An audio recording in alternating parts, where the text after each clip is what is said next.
Om Purnamadaha Purnamidam Purnat Purnamudachyate Purnasya Purnamadaya Purnamevavashishyate. Om Shanti Shanti Shanti. Om Brahmanandam Param Sukhadam Kevalam Jnanamurtim Titam Gagan Sadrisham Tattvamasyaadi Lakshyam Ekam Nityam Vimalamachalam Sarvadhi Sakshi Bhutam Bhavatitam Trigunarahitam Sadgurum Tam Namami. Om. Adorations to Sadguru, who is Brahman, the giver of supreme bliss, embodiment of pure consciousness, one without a second, vast as the ether, infinite, eternal, beyond the three gunas and their modifications, the supreme preceptor. This is Yoga Vasishtha. Story of Karkati continues. Karkati is mala, gross impurities.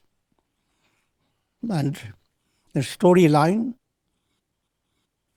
she is a demoness. And she has, at this stage of the story,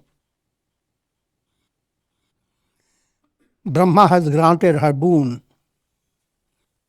that she can devour anyone, but not those who are sages. And in order to determine who is this a sage, Karkati created a questionnaire.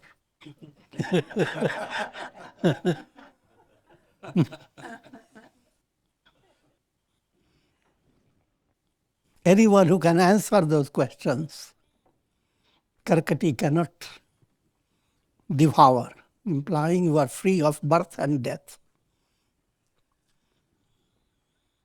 But if you can't, that means you have not attained enlightenment.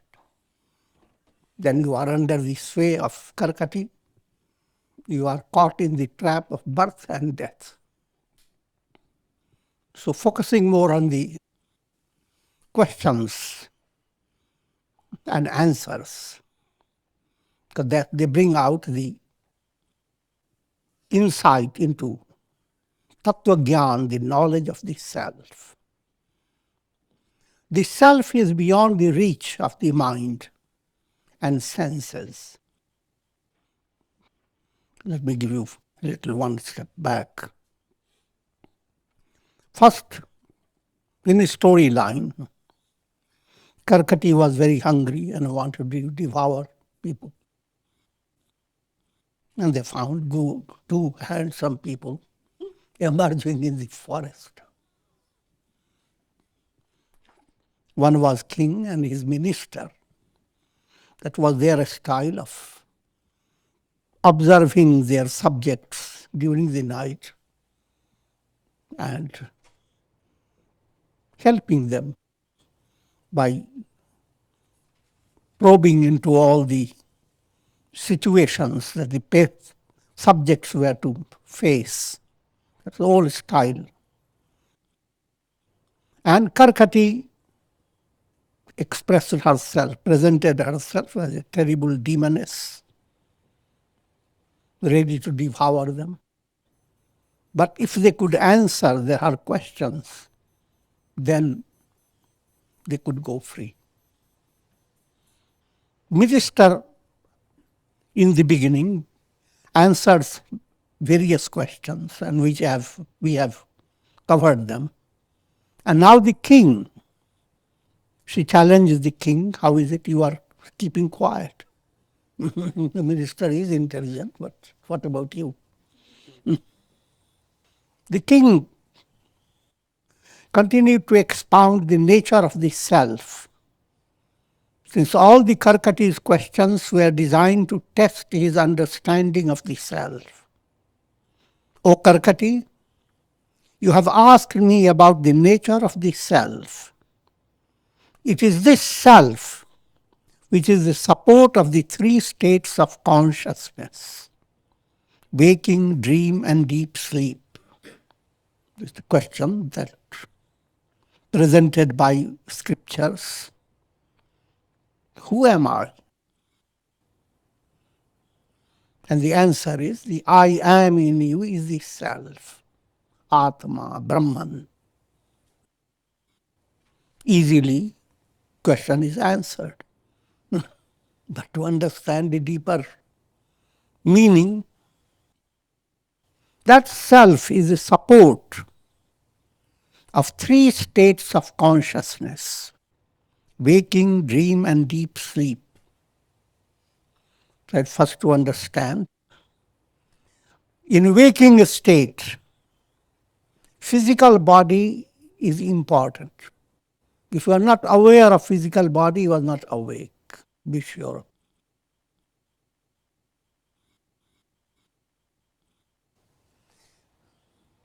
When you dream, physical body is not important. The mosquitoes can dance upon your body, but you can dance in your dream, in your different realm. So, what you learn from it? You are invariable in dream and in waking. And therefore, you are not the physical body. Physical body and the dream body are variables.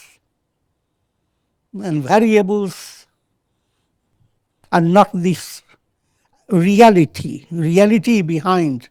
Come to the third level, in deep sleep. Even physical body and subtle body, they don't exist, but at the same time, you go beyond even your intellect and ego. Intellect and ego have their residence in deeper level of your personality. Put it in more simpler way. In waking state, you are identified with the physical body. In dream state, you are identified with your subtle body. In sleep state, you are identified with your causal body. You have three bodies: physical, subtle, causal. Bhautik Sharir, Sukshma Sharir, Karan Sharir. These three bodies, they are further explained in the terms of 5 sheaths. Your physical body is called Annamaya Kosha, food sheath. You have to always carry good food for the physical body.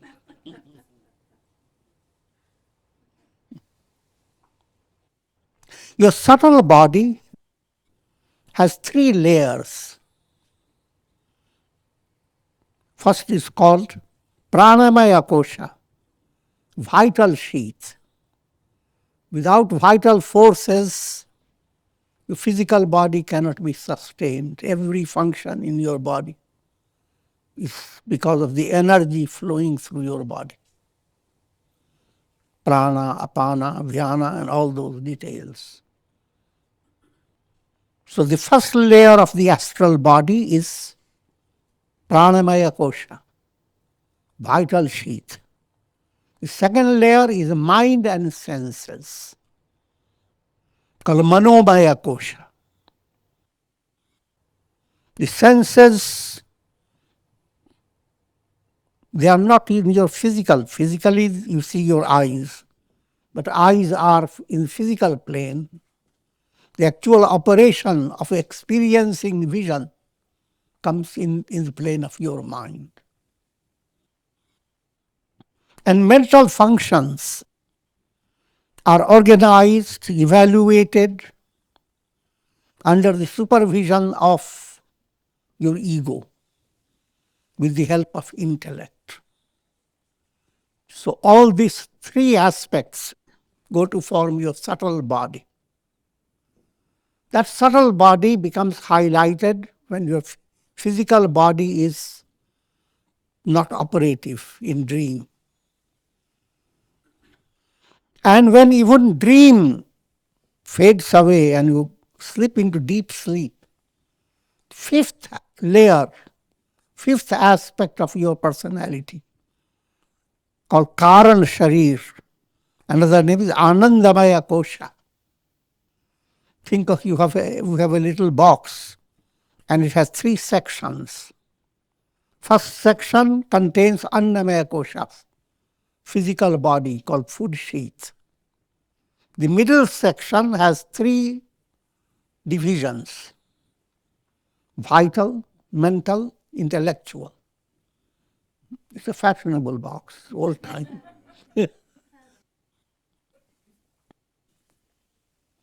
And the third section has only one opening. There is no division. That's called Karan Sharir, the causal body. Causal body contains, the causal plane contains Anandamaya Kosha, bliss sheaths. That's why when you wake up from sleep, first thing that comes to your mind, how wonderful it was. You enjoyed sleep. And then you say, I knew nothing. And that gives such a sense of fulfillment.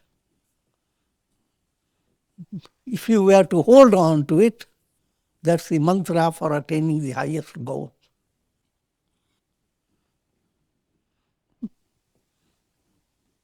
That's to say, in the state of highest goal, you know nothing. Nothing of this world. This all things. When you wake up from your dream, you don't know anything of your dream objects. You wake up. So when you know nothing of this world, that becomes the basis, that becomes absolute ananda, supreme joy, bliss. While illustrating this point, I have all mentioned 3 stages: waking, dream, deep sleep. But all these 5 sheaths are operating at every moment in your life. Physical body is right there and you are aware of it. Vital sheath is operating. Put your hand near your nose, you see the breath is coming. Yeah, I'm joking. Prana is operating every moment. And then your senses are operating. You are aware of the feeling of your cloth. If mosquito comes near you, aware of it. They are aware of the breeze, aware of the temperature. So Manokmaya Kosha is operative. And you are, as you listen, you are exercising your intellect. So your Vijnanamaya Kosha, that has 3 layers. Manomaya, that, no, let me correct it. Sukshma Sharir, the subtle body, has 3 layers.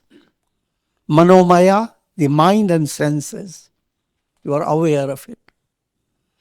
Your intellect and ego. So prana, mind and intellect, ego, all 3 together is called subtle body. That's in the middle section of your box. And you are aware of all this. And while your intellect is operating, your ego is involved in it. Certain point comes to your head, your ego immediately says, oh, we listened to it yesterday. Don't work about it. I'm joking, but just to understand that your ego also determines, for example, if you are not too interested in spirituality, but looking for some quick miracle to happen, then you tell, oh, these are palabras. You get nothing out of it. Now, not even a breakfast.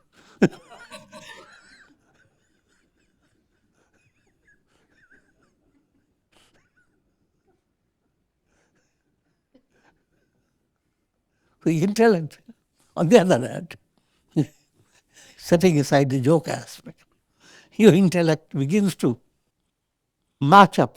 How did you understand that point before, and how much more you are understanding, and you are getting more and more involved into this understanding.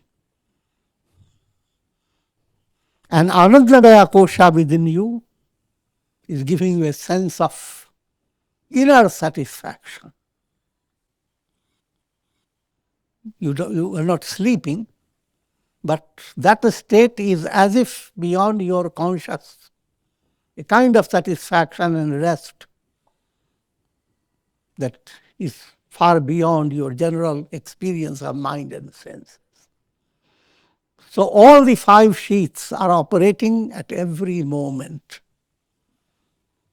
But when you go to sleep that the physical body moves out, is set aside, and subtle body becomes highlighted. If you sleep, then your causal body becomes highlighted. But these three bodies, they give you spiritual ascent in a negative way. Follow the mathematics. You can describe -1, -2, -3. Or you can describe +1, +2, +3. Waking, dream, deep sleep. All three are in minus. -1, you are not really awake. You don't know what awaking is. Dream, you have gone away even from the waking state. And it is -2. You are delving deeper into darkness. Sleep, you leapt into sleep, and that's not really any enlightenment.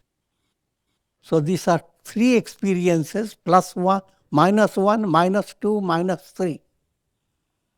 But what these minus experiences give you, the corresponding plus aspect. If you develop spiritual aspiration and become aware what is the goal of life, now you are waking up. +1 has entered. Now, as you advance, you begin to understand that your real experience, profounder experience, is in the state of your vasanas, subtle desires. And that will happen if you are entering into deep meditation. This is +2 experience, where you begin to see the world like a dream. And when you go to sleep, rather when you go to samadhi, it looks like sleep in description, but it's +3. Sleep is -3. Try to understand the difference, so don't confuse one with the other. 3 is the same, but understand plus and minus make a big difference.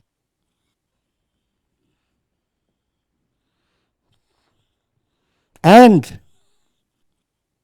when you begin to understand that behind all these three stages, the underlying reality remains the same. Like the sky remains the same, no matter how the clouds fashion themselves in different stages. That innermost support is called Atman, the self, Brahman, the absolute. And the terminology is given for that state is called Turiya, the fourth. So you have to attain enlightenment by the process of 1, 2, 3. 4.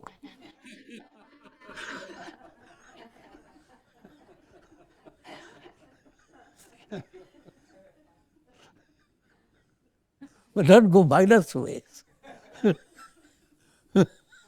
You minus way go 1, 2, 3, you are dumped.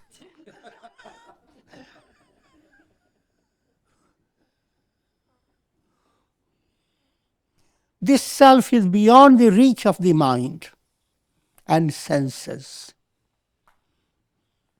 And therefore it is non-existent for the ignorant.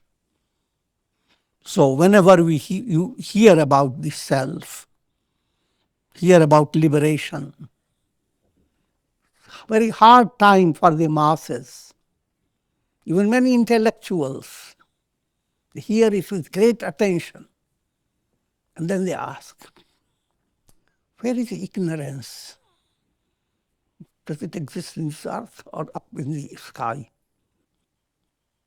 near the Milky Way? Where can you locate ignorance? Because the mind wants to locate everything in terms of time and space.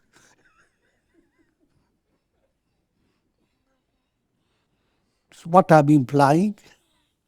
That state of liberation, that state of reality, Brahman, cannot be envisioned or conjectured or postulated or imagined by your mind. Shouldn't give you frustration. Still you use your mind to understand that point. And that's where the spiritual teaching is its miracle. For the ignorant, therefore, all the talk about Brahman, Satchidananda, absolute bliss, doesn't have any meaning. So God, this truth, is non-existent for the masses. For the enlightened, the world is non-existent. This is from the very advanced stage. It is not to be taken in a literal sense. Literally, in the practical world, the enlightened one will be as involved and probably more involved, not probably, in reality, in doing their duties. Whatever duty comes in your life, if you are enlightened, your duty will be without your mental distress. Therefore, it will be more qualitative, more precise, and it will give rise to more inspiration for others. So there is a difference. But having listened to this, people who develop the idea that's the way it should be, the world is all nothing. So all I should do is to go on sleeping.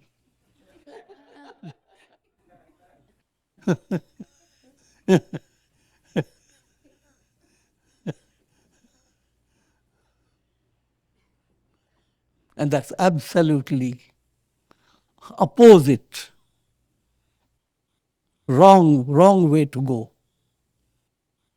Because if you stop your self-effort in life, there will be no progress, neither here nor for higher advancement.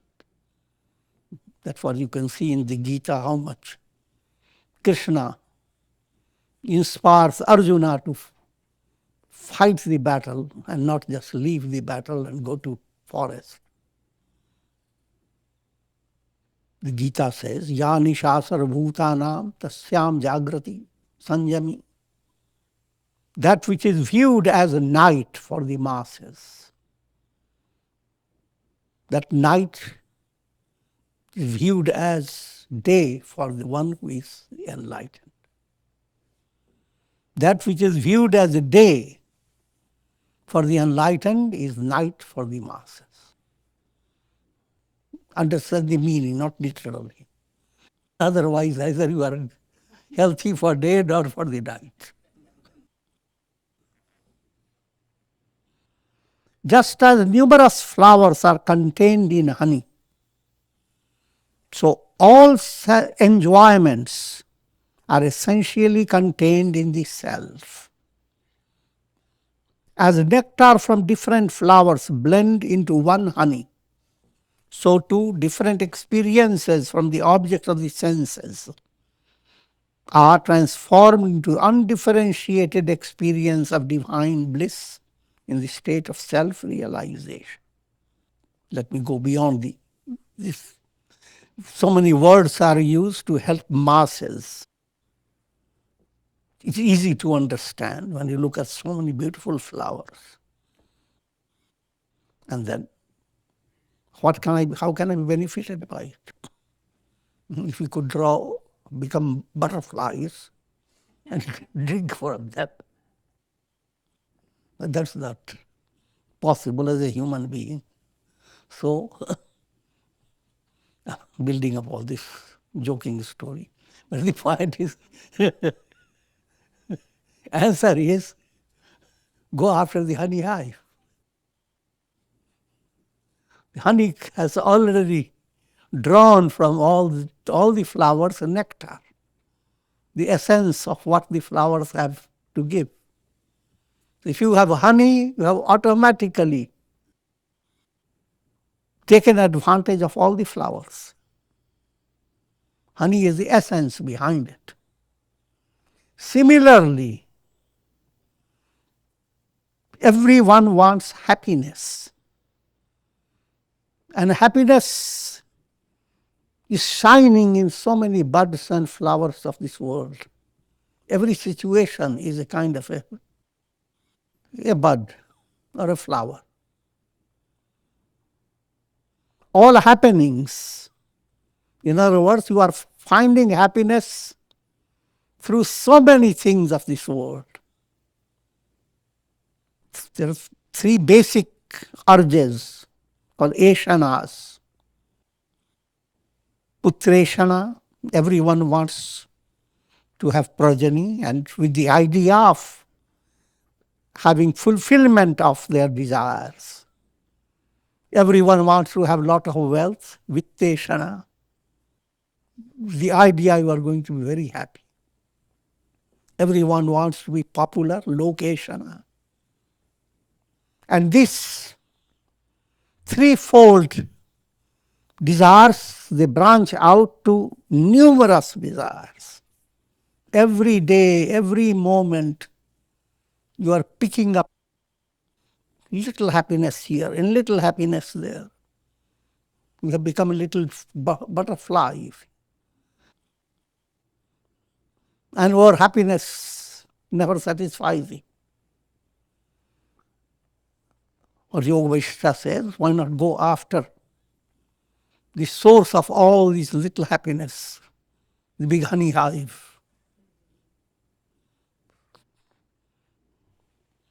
And that means Brahman, the Absolute. Simple point, all the happiness you experience in the world, they don't come from the objects of the world. They are based on your vasanas, subtle desires in your mind. The moment desires don't match up with object, that object becomes useless for you. Object can be human beings or objects of the world, whichever. So, and what does vasanas do? Vasanas polish the objects. So you will look at something and that something has been polished by your vasana. Now what are you seeing in that object? Your own face. And your face is the face of the soul. And that soul alone you love. There's nothing else. That's the reality. Everything that you love has its source in the love of the self. Why do you love? Because you will be happy.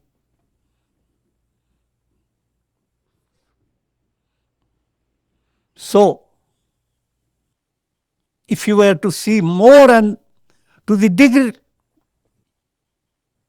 the more you feel that you can be fulfilled by anything, to that extent you love that object or person in a very profound way. But when vasana moves away, or when vasana changes, same object, now your vasana has changed to tamas or rajas. Now your vision of love has become refracted. Instead of seeing an angel, you see a devil.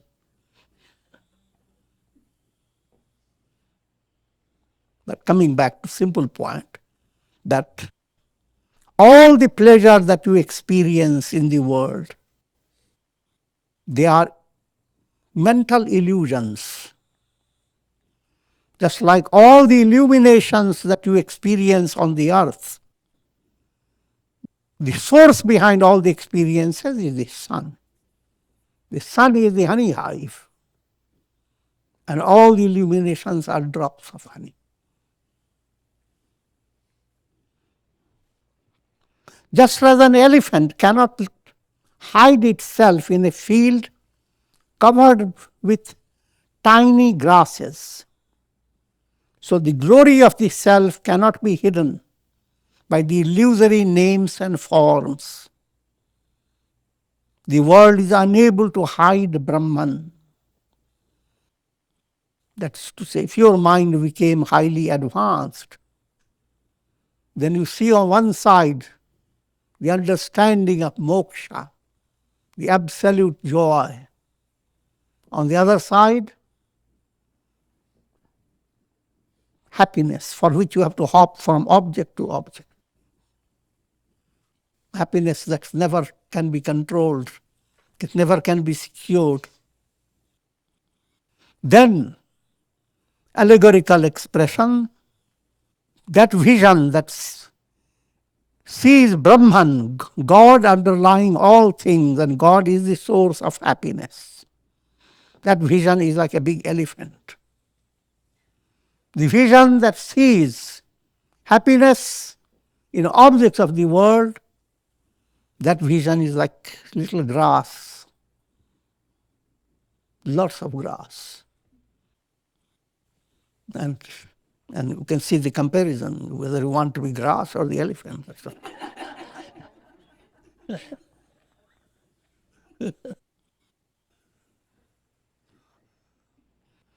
Just as a tree is contained in a seed, so the entire world is contained in Brahman.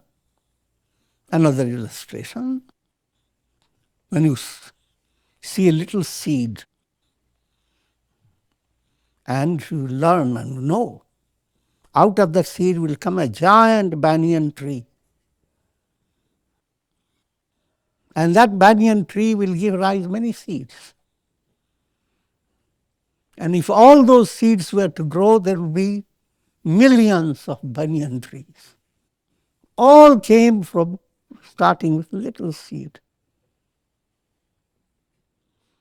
In the same way, the absolute seed behind this entire universe is Atma, the self, Brahman. And most shocking news, that Brahman you are. All this is Brahman. Surprising understanding. Go one step further. Aham Brahmasmi. I am Brahman. When you have come to that realization, then you are the knower of the self. He who sees non-duality is a true seer. In fact, Brahman negates the very mind and all mental concepts. Therefore, Brahman is neither duality nor non-duality. Brahman is not subtle nor gross, not born, not unborn, not gentle, not cruel, not the objects of the world, not this world. and not the subtle world. Brahman is neither existent nor non-existent.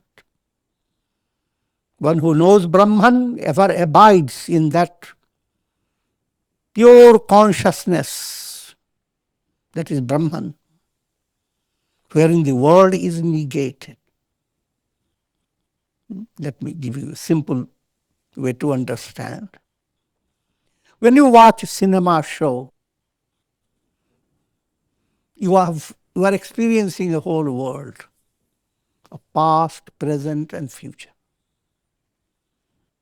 And while you are experiencing it, every experience has a definition. What was the cause? What will happen in future? Can you describe the screen with the same type of mind, the mind that is experiencing the projections and involved in it? Can that mind understand the screen? How can you introduce that mind to the truth about the screen? And that would imply you are saying to the person, look, the truth is not, say, if in the cinema show you are seeing wonderful scenes, you are seeing a river and deer jumping around and crows and swans and whatsoever you can imagine. And now you are being told that truth is neither this river, not this swan, not this. You go on saying not.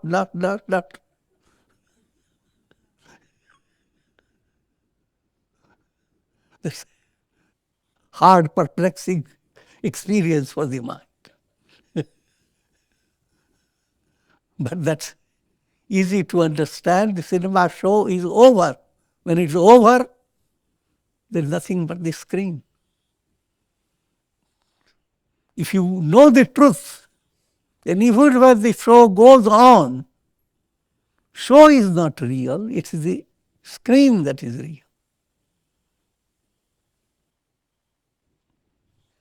This is a profound point in the scriptures. And again, I will bring to you the two terminologies. One is called bhava pratyaya. When you watch the show, all that you are experiencing is experience based on projections. That type of experience called bhava pratyaya. Awareness of projection. The reality is absence of projection. Absence of projection called pratyaya bhava, where pratyaya becomes absent.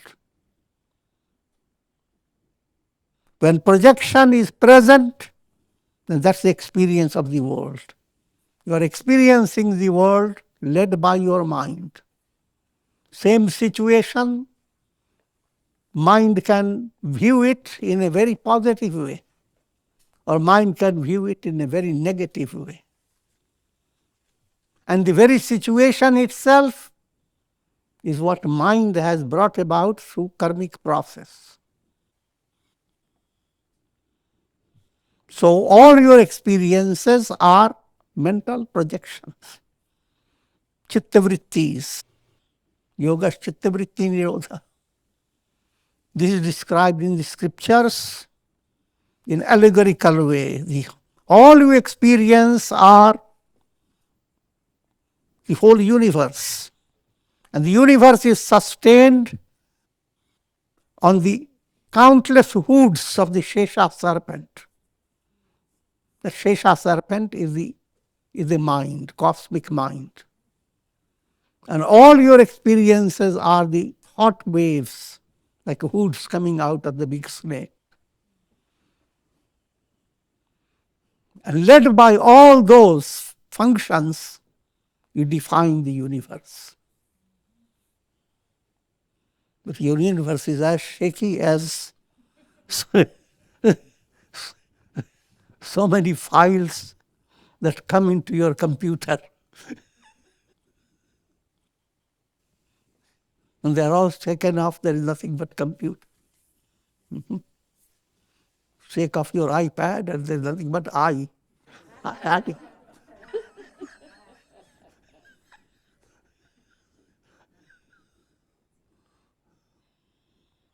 Now, reality is things that you experience in projection. See, as cinema say goes on, that way you cannot describe the screen. Anything that you see in your projection, your awareness of time, awareness of place, objects, measurements. So when you start describing the screen, then you have to say, Brahman is neither this, nor that, neither this, nor that. And that's the called neti neti, not this, not this. Sri Vasishtha continued, Karakati was immensely pleased to discover that both the king and his minister were enlightened sages. Suddenly she forgot her hunger. You see.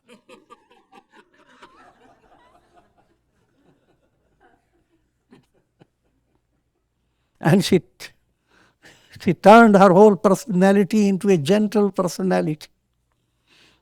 A goddess, Saraswati type, Vidya Devi.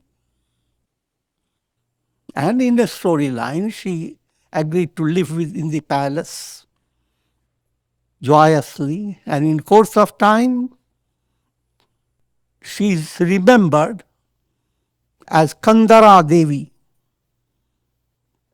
goddess who abides in caves. There is a place in India where this story matches up. People call a certain section a great cave as a very sacred cave where Kandara Devi has been installed. Now what the story of Kandara Devi is all this story. The principle of duality is the demon that must be overcome in the state of realization. For demons, we use the word Daitya. Daitya, and the Sanskrit word for duality is Dvaita. That gives you a subtle point of understanding. When you move away from the vision, all is one, absolute. That's Advaita. All the process and good virtues that lead you to that realization, they are called devatas. They are leading you to non-dual self. But all the negative qualities, they are called demons, dvaitas, daityas. Daityas are born out of the spirit of duality. Gods are born out of the spirit of non-duality. Another way of describing the difference is using the terms sur and asur. If you are, consider yourself a musical instrument. And if you are perfectly in coordination with well harmonized melody comes out of you, then it is sur. Everything that comes out on the basis of harmonization is wonderful. But everything that comes out on the basis of discordance, disharmony, rattling sounds, that's asur. So keep yourself in sur. Keep yourself in daily life in a perfect, harmonious style of life, where action, emotion, will and reason, they are all touched upon day by day. Not going into extremes, not going to be giving more on one string and leaving other strings behind. then the sound that comes out is not good even for yourself.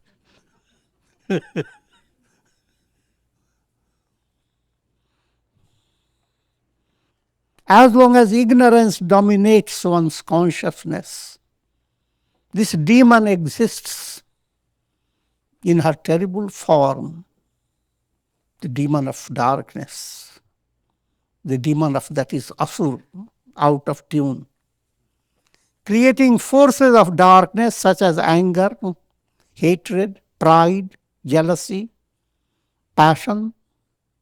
But when Vidya dominates one's consciousness, Vidya is the divine Saraswati, the knowledge. This demon becomes a goddess feeding upon these dark forces. When Vidya develops, what happens to the hunger of Karkati? Now she feeds upon the dark forces, speaking the allegorical language. She doesn't go hungry. She promotes this passion, discrimination, cosmic love, and the manifold expressions of divine goodness in human personality. This goddess exists in one's own heart. She is in fact pure consciousness, the remover of all evil and giver of immortality. That's a subtle meaning behind the story of Karkati, and we will conclude. Om Purnamadaha Purnamidam Purnat Purnamudachyate Purnasya Purnamadaya Purnamevavashishyate. Om Shanti Shanti Shanti.